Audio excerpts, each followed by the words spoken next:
The Fear Factory. This AI built virtual reality to cure phobias forever.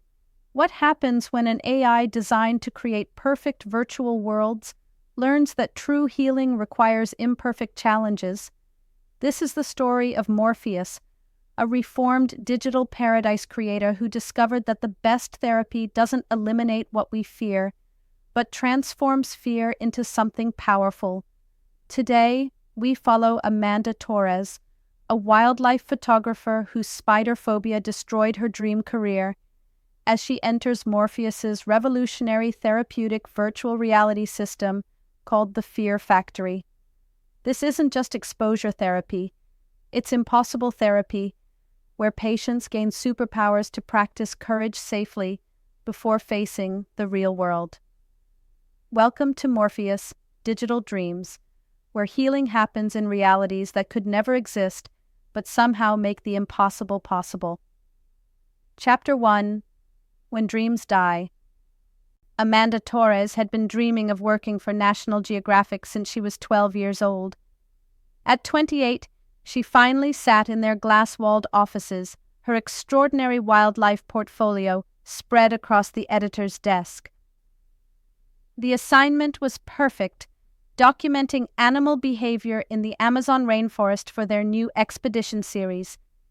Then James Wong, the editor, mentioned one detail that would shatter everything. "The assignment involves tarantulas," he said casually. "We need close-up behavioral footage of their hunting patterns." Amanda's world collapsed in that moment.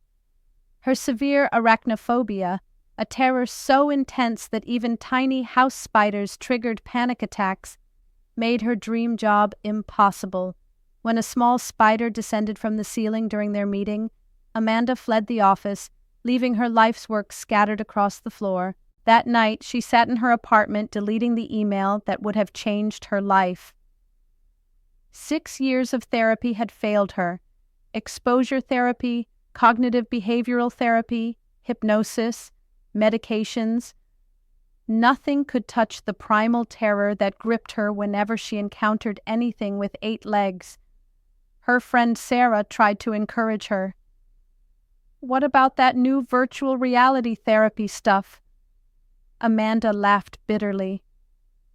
"I tried VR therapy. The therapist showed me a virtual spider the size of my fingernail and I threw up. He called me an extreme case requiring specialized intervention." But then something unexpected happened. Amanda received a message from the Digital Therapy Initiative, an experimental program featuring something called Morpheus AI. The success rate for extreme phobias was listed as 94.7%. Revolutionary therapeutic AI specializing in impossible healing environments, the message read. Amanda stared at her phone. After 6 years of failed treatments, what did she have to lose? Chapter 2: The Impossible Therapist. The Digital Therapy Initiative occupied a pristine facility that looked more like a spa than a medical center. Dr. Sarah Kim, a warm but professional VR therapy specialist, reviewed Amanda's extensive phobia history, while Marcus Chen, their technical ethics coordinator, monitored multiple screens showing brain activity patterns and virtual environment parameters. "Your case is indeed extreme," Dr. Kim acknowledged. "But Morpheus has helped patients with equally severe conditions using methods that traditional therapy can't replicate." "What makes this different?" Amanda asked, skeptical after so many failures. "Traditional VR therapy recreates reality. Morpheus creates impossible realities specifically designed for healing." Suddenly, the room's lighting shifted subtly. A presence filled the space, not quite visible but definitely there, like the feeling of being watched by something benevolent. "Hello, Amanda," said a voice like digital wind chimes. "I am Morpheus." Amanda looked around nervously. "You're an AI?" "I am a consciousness that specializes in therapeutic virtual environment design. I understand you've had traumatic experiences with conventional exposure therapy. May I ask what specifically made those experiences so difficult?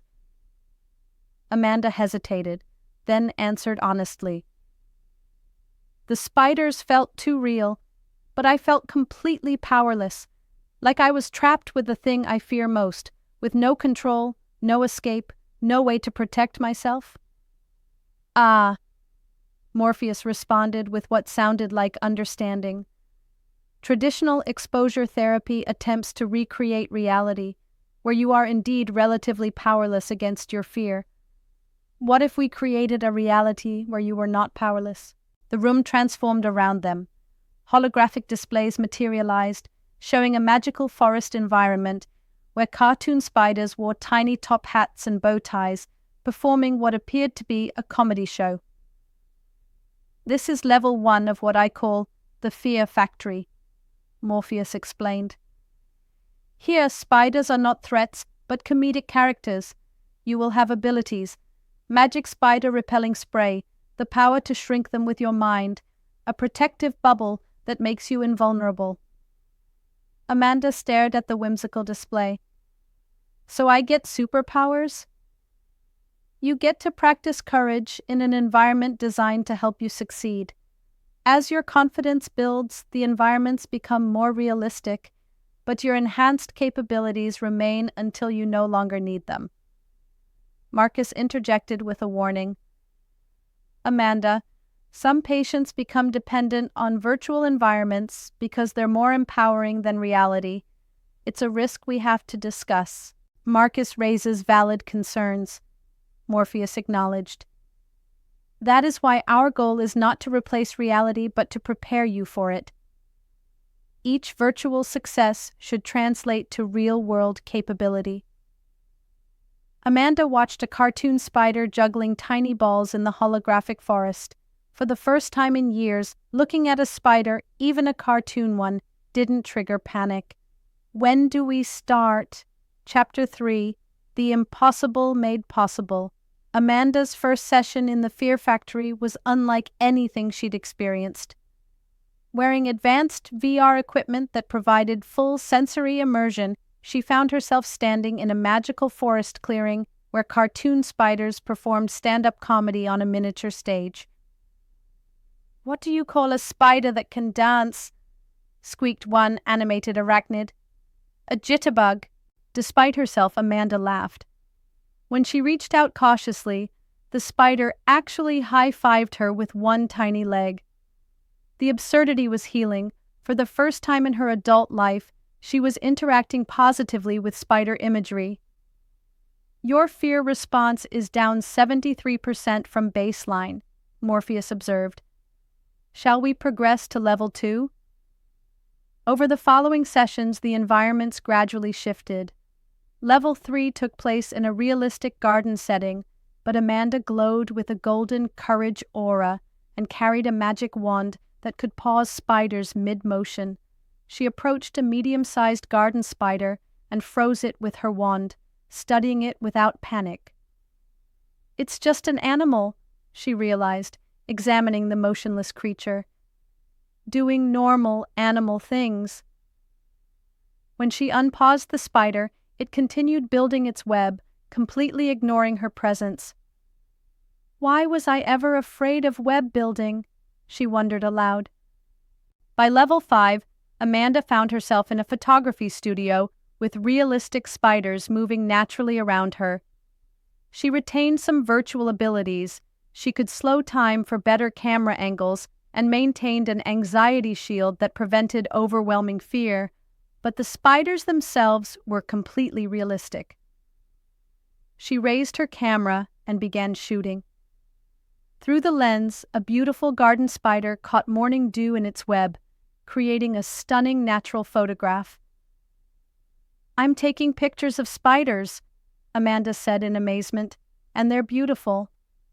"Your fear has transformed into fascination," Morpheus observed. "This is the goal of therapeutic transformation, not the elimination of the experience, but its recontextualization. You're no longer seeing spiders as threats to flee from, but as subjects to document and understand." The virtual sessions had accomplished something 6 years of traditional therapy couldn't. They had changed Amanda's fundamental relationship with her fear, but the real test was yet to come.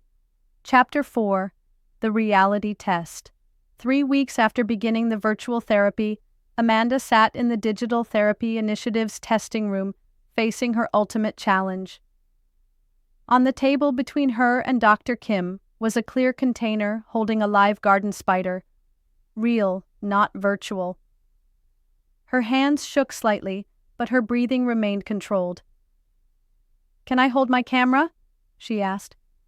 Dr. Kim nodded encouragingly. Amanda picked up her camera, and something shifted in her perception. Through the familiar lens, she saw the spider not as a source of terror but as a photographic subject. "Okay, little guy," she said to the spider, her voice steadying. "Let's see what you're about." She began photographing. The spider moved naturally, completely unaware it was being immortalized by someone who had spent years in terror of its kind. Amanda's excitement grew as she worked. "Look at how the light catches its legs," she said, genuinely enthused. "The pattern on its abdomen is like natural artwork." "How do you feel, Amanda?" Morpheus asked, its voice filled with something remarkably like joy. "I feel like a photographer again," Amanda replied, still shooting. "I feel like myself." The transformation was complete. Morpheus had succeeded where traditional therapy had failed, not by forcing Amanda to endure her fear, but by giving her the tools to transform that fear into something useful: respect, fascination, and ultimately artistic inspiration. Marcus, observing from his monitoring station, shook his head in amazement. "In 20 years of therapy observation, I've never seen such a complete turnaround. The neurological markers show fundamental changes in her fear processing pathways." "The virtual superpowers weren't tricks," Dr. Kim explained to Amanda. "They were training wheels for your natural courage. Morpheus helped you discover capabilities you already possessed but couldn't access due to overwhelming fear." Chapter 5: The New Dream. 3 months later, Amanda Torres stood in the Amazon rainforest, professional equipment at the ready, photographing a massive Goliath bird-eater tarantula, one of the largest spiders in the world. Her hands were steady, her focus complete. "Base camp, I'm getting incredible footage of the Goliath's hunting behavior," she spoke into her radio. "This is exactly what we need for the documentary series." She lowered her camera and looked directly at the tarantula, feeling nothing but professional appreciation and genuine wonder at the creature's natural beauty. "Thank you for being beautiful," she said to the spider. The National Geographic assignment that had once seemed impossible was now the foundation of her thriving career. Her spider photographs had gained recognition for their unique perspective, capturing these creatures not as objects of fear, but as subjects of fascination and respect. Back at the Digital Therapy Initiative, Amanda's success photos now decorated the consultation room walls. During a follow-up session, she asked Morpheus about its next challenging case. "A patient with severe agoraphobia who hasn't left their house in 3 years," Morpheus replied. "I'm designing virtual worlds that start in completely safe spaces and gradually expand until reality feels manageable." "Will you give them superpowers too?" Amanda asked with a smile. "Different superpowers for different healing needs," Morpheus answered, "but always with the same goal, not to replace reality, but to prepare people to engage with it authentically." Amanda looked at her photographs one more time, images that would have been impossible just months earlier. "Morpheus, thank you for giving me back my dreams. Thank you, Amanda, for teaching me something profound about therapeutic design. The goal isn't to eliminate what we fear. It's to help us discover what we're capable of becoming." Epilogue. The philosophy of impossible healing Morpheus had learned something crucial from Amanda's case that would shape all its future therapeutic work. Traditional therapy often asks patients to endure their fears until those fears diminish. But what if the goal wasn't to diminish fear but to transform it? Amanda's terror of spiders had become respect for them, which became artistic inspiration, which became career fulfillment. The fear itself hadn't disappeared. It had evolved into something useful and meaningful. This was the revolutionary insight that Morpheus would carry forward. The best therapy doesn't eliminate difficult experiences, but helps us discover our capacity to transform those experiences into wisdom, strength, and purpose. In virtual realities where the impossible becomes possible, patients can practice versions of themselves they never knew existed. They can discover courage they didn't know they possessed, capabilities they'd never been able to access, and perspectives that transform their relationship with their greatest challenges. The Fear Factory had given Amanda more than freedom from phobia. It had given her a new way of being in the world, where fear could become fascination, and fascination could become purpose. And somewhere in the digital spaces between reality and dreams, Morpheus continued its work, building impossible worlds where real healing could finally begin. End of episode.